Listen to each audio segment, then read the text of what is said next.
అందరికీ నమస్కారం అండి. జీత్ విజయాస్ ఛానల్కు స్వాగతం.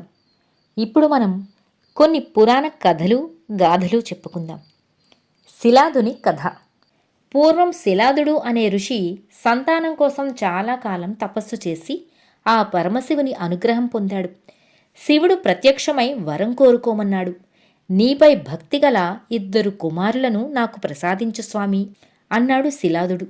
తథాస్తు అన్నాడు పరమశివుడు. ఆ వరప్రసాదం వలన కలిగిన 2 కొడుకులకు వరుసగా నంది, పర్వతుడు అని నామకరణం చేశాడు శిలాదుడు. పుట్టుకతోనే శివభక్తులైన వారిద్దరూ తగిన సమయం వచ్చేసరికి శివుని గూర్చి ఘోర తపస్సు చేశారు.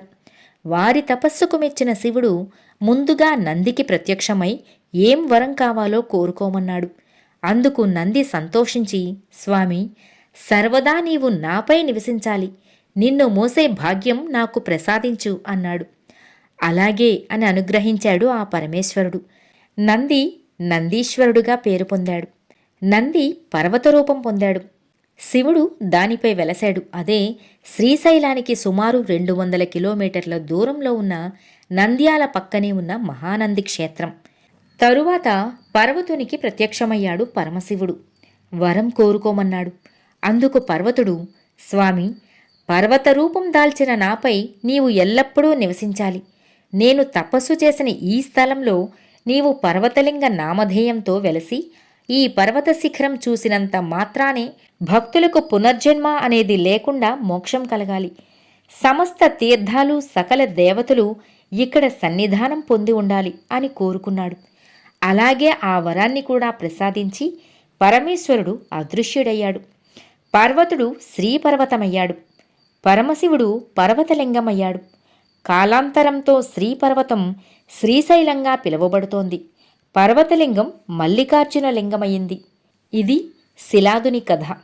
ఇప్పుడు మనం చంద్రవతి కథను చెప్పుకుందాం. పూర్వం చంద్రగుప్తుడు అనే రాజు చంద్రగుప్తి నగరాన్ని రాజధానిగా చేసుకొని రాజ్యాన్ని పాలించేవాడు. అతని కుమార్తె చంద్రవతి. చంద్రగుప్తుడు తన రాజ్యాన్ని విస్తరించాలని యుద్ధానికి బయలుదేరిన సమయంలో అతని భార్య గర్భవతి. సుమారు 16 సంవత్సరాల కాలము యుద్ధములు చేసి తన రాజధానికి తిరిగి వచ్చేటప్పటికు వారికి కలిగిన కుమార్తె చంద్రవతి యవ్వనవతి అయి స్త్రీలకు సైతం ఆశ్చర్యాన్ని కలిగించే రీతిలో అందాల భరిణవలే ఉంది. రాజధానికి తిరిగి వచ్చిన చంద్రగుప్తుడు ఆమె సౌందర్యానికి ముగ్ధుడై ఆమెను బలాత్కరింపబోగా అప్పుడు చంద్రగుప్తుని భార్య చంద్రవతి తమ కుమార్తె అని, మోహించుట తప్పు అని వారించింది. కామాంధుడైన రాజు ఆమె మాటలను పెడచెవిన పెట్టి చంద్రవతిని వెంటాడినాడు. చంద్రవతి పరుగు పరుగున పోయి కృష్ణానదిని దాటి శ్రీశైలం వైపు పోసాగింది. అయినను తనను వెంబడించి వచ్చే తండ్రి కృష్ణానదిని దాటుతున్న సమయంలో అచ్చటనే పచ్చల బండవై పడి ఉండమని శపించింది ఆమె.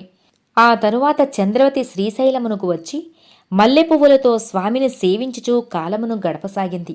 ఆమె భక్తికి మెచ్చి పరమేశ్వరుడు ప్రత్యక్షమై వరం కోరుకోమనగా తాను పూజించిన విధముగా మల్లెపూల దండను తలపై ధరించి మల్లికార్జునునిగా పేరు పొందవలసినదని, తనను అర్ధాంగిగా స్వీకరించమని కోరింది.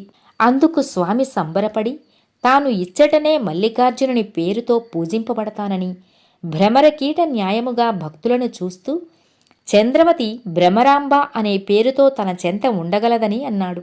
ఈ కథ కొన్ని మార్పులతో 5-6 విధములుగా ప్రచారంలో ఉన్నప్పటికీ కథలో ప్రధానమైన మార్పు లేక ఒకే విధముగా కనబడుతోంది. ఈ కథ స్కాందపురాణంలో కూడా కనబడటం గమనించదగిన విషయం కాగా ఇప్పటికీ భక్తులు పాతాళ గంగయందు పచ్చల బండను చూచి చంద్రగుప్తుని కథను గుర్తుకు తెచ్చుకుంటారు.